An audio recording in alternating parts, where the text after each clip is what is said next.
আমরা এখানে একটা বক্স তৈরি করব। কি করব? একটা বক্স তো আমরা একটা উপরে বানাইছি, তাই না? সেম জিনিসটাকে করব আর একটু স্টাইল, একটা নতুন একটা স্টাইল দিব। দেখো এখানে আমরা একটা ডিভ নিলাম,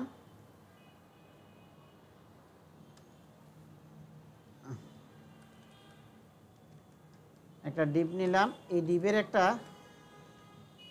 ক্লাস দেই যে বক্স 2। হ্যাঁ, তো এর মধ্যে আমরা h2 একটা ট্যাগ দেই। এখানে দেখি যে this is new style box, আরেকটা প্যারাগ্রাফ দেই। আর আমরা নিচে একটা বাটন দেই। বাটনটা আমরা দেই হচ্ছে রিড মোর। আর আগের বাটনের ডিজাইনটা দিয়ে দিতে হলে আমরা এখানে ক্লাসটা কল করে এই ক্লাসটা কল করে দিব। তাহলে কী হবে? ওই বাটনের স্টাইলটা এখানে চলে আসবে। আমরা শুধু বক্সটার একটা স্টাইল করব। বক্সটা এই পাশে চলে আসছে, ঠিক আছে? আমরা এখানে একটা লাইন ব্রেক দিয়ে দিই, আপাতত বিয়ার ট্যাগ দেই যাতে এটা নিচে চলে আসে। ও আসতেছে না। আচ্ছা, এটা হচ্ছে যে ওই পাশে জায়গায় খালি আছে তো, এই জন্য। ঠিক আছে, এটা আসুক, সমস্যা নাই। আমরা একটা কাজ করি, সেটা হচ্ছে এটাকে এবার সিএসএস করব সামনে থেকে। এখানে আমরা ইনস্পেক্ট এলিমেন্ট করি, করার পরে এই যে বক্স 2 আছে, বক্স 2টাকে আমরা কল করি। এখানে বক্স 2টা কল করলাম। কল করার পরে এখানে আমরা বলে দিলাম যে এটার উইথ হবে ধরো 400 পিক্সেল দিলাম। এই যে নিচে চলে গেছে, মানে এই জায়গায় জায়গা হচ্ছে না, এই জন্য সে নিচে চলে গেছে। হ্যাঁ, উইথ হবে 400 পিক্সেল। হাইট হবে, আচ্ছা হাইট আমরা দিলাম অটো, যে উইথের রেশিও অনুযায়ী হাইট অটো নেবে, ঠিক আছে? তারপরে আমরা দিলাম হচ্ছে এখানে মার্জিন দিলাম, উপরে নিচে দিলাম 20 পিক্সেল, ডাইনে বামে দিলাম 10 পিক্সেল। হ্যাঁ, আর আরেকটা আমরা হচ্ছে এখানে দেখো একটা দিয়ে দেয় যে টেক্সট অ্যালাইন সেন্টার হবে। সবগুলো টেক্সট অ্যালাইন কী হবে? সেন্টার হবে। এখানে আমরা একটা বর্ডার দিয়ে দিই, যে বর্ডার 1 px সলিড। আর এই যে বর্ডার কালারটা আমরা এখানে দিয়ে দিতে পারি যে ধরো গ্রিন কালারের একটা বর্ডার আমরা এখানে দিয়ে দিলাম। আর আমরা একটা প্যাডিং দেই 10 পিক্সেল। এখন দেখো এই যে এই বক্সটার কিন্তু একটা অংশ এটার ভিতরে ঢুকে গেছে না? হ্যাঁ, ধরো এটার মধ্যে যদি আমরা ব্যাকগ্রাউন্ড কালার দিই তাহলে বোঝা যাবে। ব্যাকগ্রাউন্ড যদি আমরা দিই গ্রিন, দেখছে এই বক্সটা কিন্তু এটার ভিতরে ঢুকে গেছে না? এইটা যাতে না ঢুকে এই জন্য আমরা এখানে দিব হচ্ছে ওভারফ্লো। এটার মানে কি? ওভার, মানে কোনো কিছু পুড়ে গেলে কি হয়? ওভারফ্লো হয়ে যায়। কলস পুড়ে গেলে কি হয়? ওভারফ্লো। আমরা বলে দিলাম যে ওভারফ্লো হবে না, তাহলে ওভারফ্লোটা আমরা হিডেন করে দিলাম।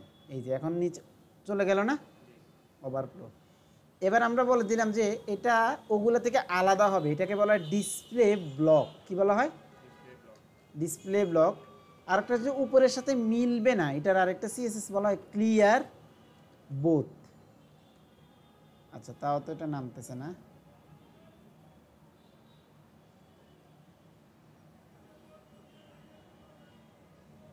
আচ্ছা, আমরা এই যে উপরের বক্সটাকে বলে দিচ্ছি, এটাকে বলে দিছি এটাকে নিচেরটাকে বলে দিছি যে ওভারফ্লো হিডেন, মানে এটার ওভারফ্লো হবে না। কিন্তু উপরেরটাকে কি না করছি? ধরো দুই বন্ধু মারামারি করে, এখন গ্রামের মধ্যে এক মা তার ছেলেকে আইনা ঘরের মধ্যে বন্দি করে, তুই আর যাইস না ওই ঘরে। এখন যার লগে মারামারি করছে তারা এত মানা করে নাই, মানে এ যায় না কিন্তু সে চলে আসে না।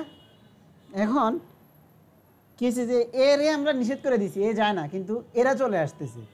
তাহলে আমরা উপরের বক্সটাকে কল করে দিয়ে এখানে বলে দিব যে তুমিও ওভারফ্লো হিডেন ডিসপ্লে ব্লক, তোমারও আসবে না আমিও যাব না।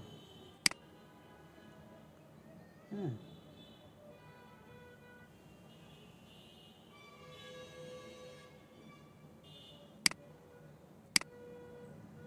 আচ্ছা এখন আমরা যে স্টাইলটা এখানে করব সেটা হচ্ছে এটাকে আমরা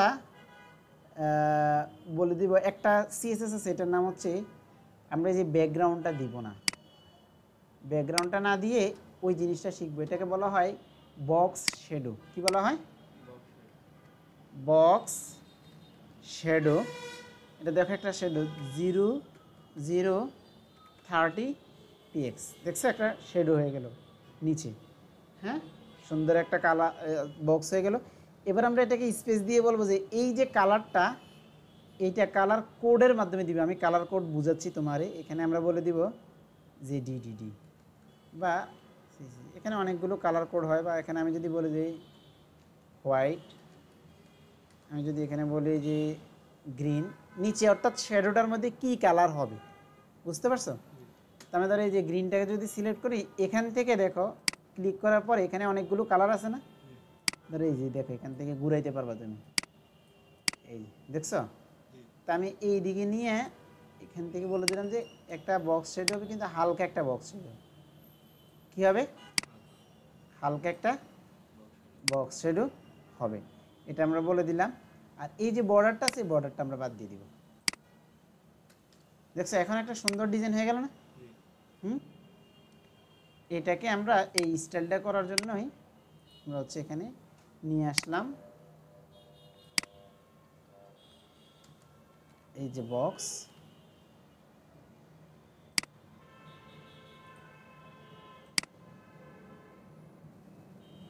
দেখছো এই পারবা না? তাহলে এতটুকু প্র্যাকটিস করবা, আমরা কালকে আরও অনেক বিষয় শিখবো। সিএসএস যদি তুমি ভালো করে শিখতে পারো, একটা ওয়েবসাইটের প্রাণ কিন্তু সিএসএস, বুঝতে পারছো? অনেক সুন্দর সুন্দর ডিজাইন করতে পারবা সিএসএস দিয়ে। সিএসএসটা ভালো করে বোঝার চেষ্টা করবে, এই যে বক্স কীভাবে তৈরি করতে হয়। এই যে এই পর্যন্ত যেই সিএসএসগুলো দিছি না, দেখাইছি, তুমি যদি এই সিএসএসগুলো আয়ত্ত করতে পারো, মোটামুটি তোমার সারা জীবন যেই সিএসএস লাগবো তার 75% হয়ে গেছে, বুঝতে পারছো? সারা জীবন এর বাইরে সিএসএস আর বেশি একটা লাগে না, অল্প কিছু সিএসএস বাকি আছে, আমরা শিখলে সারা জীবন তোমার এটা দিয়েই চলে যাবে, বুঝতে পারছো? তুমি ফুল একটা ওয়েবসাইট ডিজাইন করতে পারবা। এই পর্যন্ত যে এইচটিএমএল আর সিএসএস শিখাইছি, শুধু এগুলারে তুমি বারবার একটার পর একটা বারবার বেশি বেশি প্র্যাকটিস করো, তুমি ফুল ওয়েবসাইট ডিজাইন শিখে ফেলতে পারবা। আমরা শুধু কোনটার পর কীভাবে বসাবো, কীভাবে করব, এই জিনিসগুলো আমরা শিখবো নেক্সট ডে।